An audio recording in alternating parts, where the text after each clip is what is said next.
আসসালামু আলাইকুম। হ্যালো কোয়েল পাখি ভাই ও বোনেরা, আশা করি সবাই সকলেই ভালো আছেন। ইনশাল্লাহ আমিও ভালো আছি।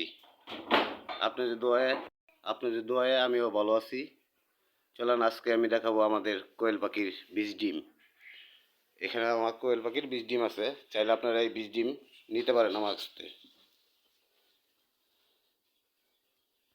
আজকে আমি কোয়েল পাখির ডিমগুলা মেশিনে বসাবো, সেই জন্যে আজকে আমি ডিমগুলো রেডি করতেছি।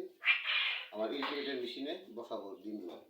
চাইলে আপনারা ডিম নিতে পারেন, বীজ ডিম আছে, এই একদিনে জিরো বাচ্চা নিতে পারেন। রানিং পাখি আছে, রানিং কোয়েল পাখি। একটু দেখো, এই দেখো আমাদের রানিং পাখি এসে বসছে। একটু দেখো ওদিকে রানিং পাখি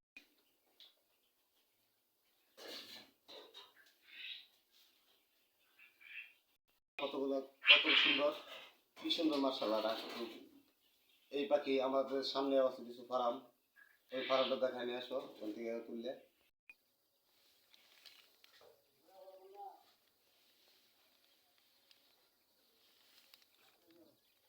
আমাদের কাছ থেকে পাখি সংগ্রহ করতে পারেন, জিরো বাচ্চা এবং রানিং পাখির ডিম, কোয়েল পাখির বীজ ডিম আপনারা আমার কাছ থেকে নিতে পারেন। যোগাযোগ ময়মনসিংহ সদর। আমার ভিডিওর শেষে নাম্বার দেওয়া হবে, সেই নাম্বারে যোগাযোগ করতে পারেন। যোগাযোগ করে এসে চাইলে আপনারা আমার ফার্ম সরাসরি এসে ভিজিট করে আপনার পাখি নিতে পারেন এবং বীজ ডিম নিতে পারেন। আমাদের বীজ ডিম 100%, 100% এটা জাপানি, অরিজিনাল জাপানি কোয়েল পাখির বীজ ডিম। দেখছেন আমাদের বীজ ডিমগুলো কতগুলো সুন্দর, কত বড়। এ হলো আমাদের পাখির ডিম। আমরা কোনো দুই নম্বরের ব্যবসা করি না, চাইলে আপনারা সরাসরি এসে নিতে পারেন কিংবা মোবাইলে ভিজিট করে নিতে পারেন। আমাদের যোগাযোগ ময়মনসিংহ সদর।